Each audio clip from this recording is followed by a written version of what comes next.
Hello everyone, I'm Sina and welcome to my channel Sina Draws. And in this new episode, I'm going to review this fascinating pen made by Ackerman and explain to you why I believe this is a must in any artist's inventory. So as always, don't forget to like, share and subscribe if you haven't yet, and stay tuned.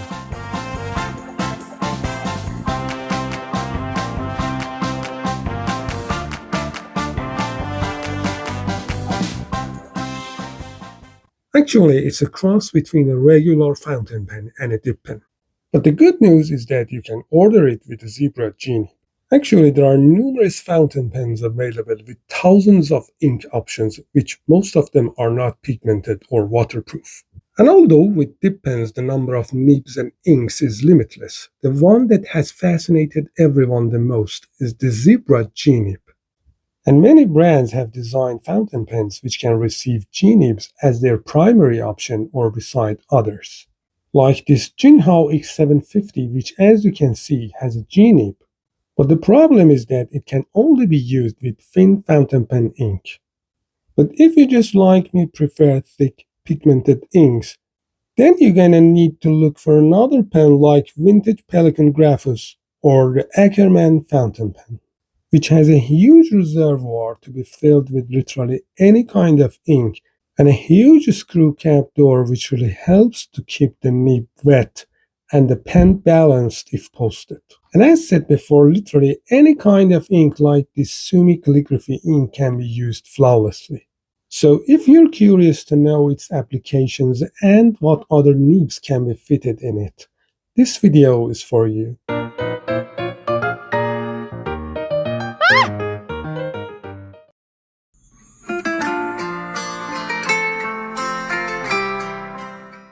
Okay, now let's have a quick review of what you're about to watch in this video. First, I will elaborate about the pen itself and different characteristics and features and ups and downs of it, and different nibs and inks that can be used with this pen. Actually, I did my best to make this video as dynamic as possible so you can watch simultaneously some actual works done using this pen during last 4 months since I've acquired it.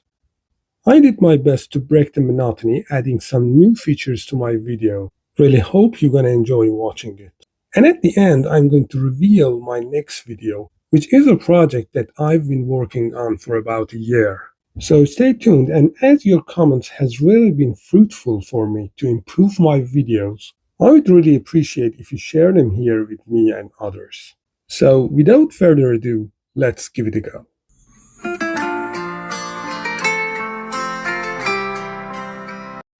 Amongst all fountain pens available in the market that can be filled with pigmented inks, Ackerman is the least expensive one. So don't expect high-end luxury packaging, it comes in a simple cardboard box. Companion to it, a simple pamphlet with simple graphics printed maybe with a desktop printer, containing some primary information about the product. And to have a better idea of what is happening, just compare it to a pamphlet that you would receive with a technical pen some 7 years ago from Rotring. The quality hasn't changed a bit during all these years, but with this pamphlet, the pictures have already started to fade away. The pen itself has decent quality, but don't expect luxury materials like resin or so. It's just injection molded plastic. The reservoir is relatively huge, maybe about 3 milliliters, similar to which you could find on permanent technical pens. One of the clever design features of this pen is that the feet and the nib can be removed relatively easily, because this is vital to keep the pen clean and running. You can put it back at any desired angle, but I believe the best angle is achieved when it sits right beneath your thumb. And it's really suggested that you acquire the one with this little rubber pump, because it has a crucial role in the pen's function and keeping the ink running. It posts easily and fairly long, a feature I truly admire, because I tend to hold the pen far back while drawing, and this feature helps to keep the pen balanced. You can even hold it further back because it posts completely secure and doesn't come off easily. The cap is threaded, obviously, and it has a breathing hole beneath the clip, which is there to prevent vacuum while unscrewing the cap. But honestly, I prefer to keep it covered because I believe its application is eventually causing the nib to dry out. But maybe it's not a bad idea to uncover it before unscrewing the cap if your pen has been exposed to change of pressure or heat. But now it's time to talk about the most important part of the pen, which is the nib itself. If you take a look at the Ackerman's website, there are other nibs options available besides Zebra G nibs. But as I already had plenty of nibs available, I preferred to limit my order to G nibs only, and after receiving the pens, I tried literally all of them, amongst which only these could fit inside. Obviously, one of them that can fit easily is another member of G-nib family made by Nikko from Japan. Another one is Esterbrook Easy Rider 130 from the States, which despite its larger dimension can fit easily inside the section, but you need to adjust the feet back and forth to find the right position. And after being fitted correctly, the ink runs flawlessly. And simultaneously, you can watch sample drawings done using different nibs. And as for the stop nibs, similar to which can be used in Hebrew, Persian, or Arabic calligraphy, I used 3 different ones from 2 different brands. Browse from Germany and Hinkswells from England, both of which worked perfectly, and you can watch sample writings of them later in this video. Obviously, there are plenty of other options available, but maybe the most bizarre ones are the 2 last ones, both made by companies from Germany. First one is Browse Superflex model number 76, which is actually one of the models you can order directly from Ackerman as well, and fits on the feet literally flawlessly and perfectly. And the latter, which is made by a relatively less known company, and has this bizarre bident design, one pointy, the other one flat. And to my complete surprise, fits perfectly and works flawlessly. Just like the sample writing you're watching right now. Actually pretty cool and fascinating, isn't it? And as for the feed, it has a relatively huge ink channel, through which almost even the thickest inks can pass, like the Sumi calligraphy ink made by Daiso from Japan, or even Etidol or technical pen inks like Rotring or Stedler or any other brand. But one single important point that should be remembered while using this pen, especially when filled with pigmented inks, is that it should be cleaned right after each use and never let the ink to dry on the nib. This is actually the only problem I encountered with in the last 4 months during which I've been constantly using this pen. And it happened when I didn't use the pen for about a week, and after that the pen was completely clogged. And unclogging it was a huge headache, and even after that the coating of the nib was damaged. Just compare it to this Dip Pen's G-nib that was cleaned right after each use.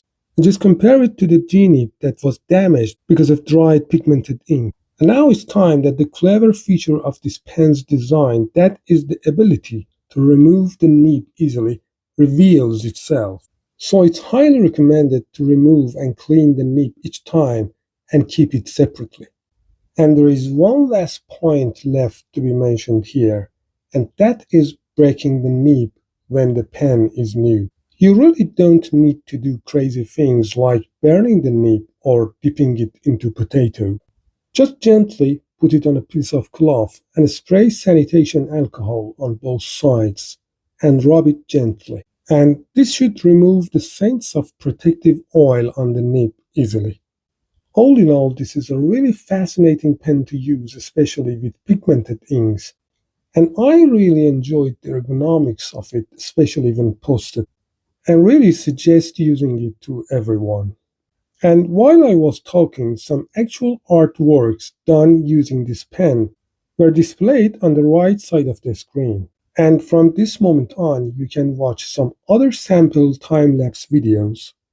On the left side of the screen, you're watching Graphus with Flex Nib combined with Linux Hatching Ruler. And as you can vividly witness, because of the special design of the Graphus nibs, the ink doesn't run under the ruler. Pretty cool feature of that pen, isn't it? And on the right side of the screen, you're watching Ackerman with zebra genie combined with the same Linux hatching ruler, which obviously, because it lacks the feature I just mentioned, I had to turn the ruler and use its inking side. And as for the writing samples that you're going to watch some moments later, instead of doing quick brown fox jumping over the lazy dog, I decided to write the name of some TV shows and films that I enjoyed watching. And maybe you're going to enjoy watching them either. Do you wonder ever you're a bad man? World needs bad men. We keep the other bad men from the door. Well, you don't pick your parents and you don't pick your partner. A smart guy who's steady is hard to find.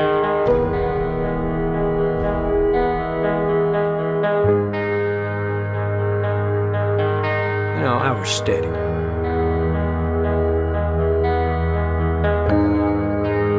Russ, too smart. I know you're writing a book. It is not what you think. It is a novel. A novel? Every piece of information in that manuscript has already been published somewhere else. What about the plot to kidnap Aldo Moro? The American photographer. Does she work for the CIA?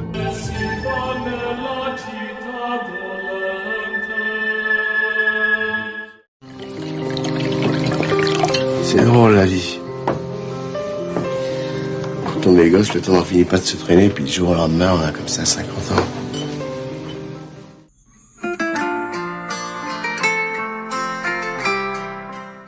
Okay, everyone, many thanks for staying with me up until this moment.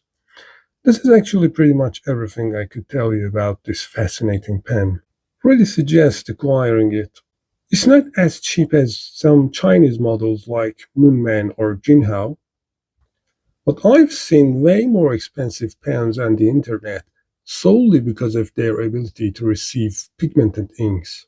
But honestly, I really enjoyed using it during last 4 months since I bought it, that I've been using it extensively. And now I can confidently suggest acquiring it to any one of you. By the way, it's worth mentioning that this video is not sponsored and everything you just heard is my personal idea about this pen.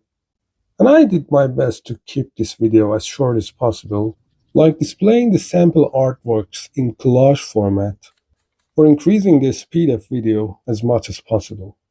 And I really hope it was useful and you enjoyed watching it. And as for the future videos, it's been a while that I've been working on a video about the history of technical pens, collecting different materials from literally anywhere I could.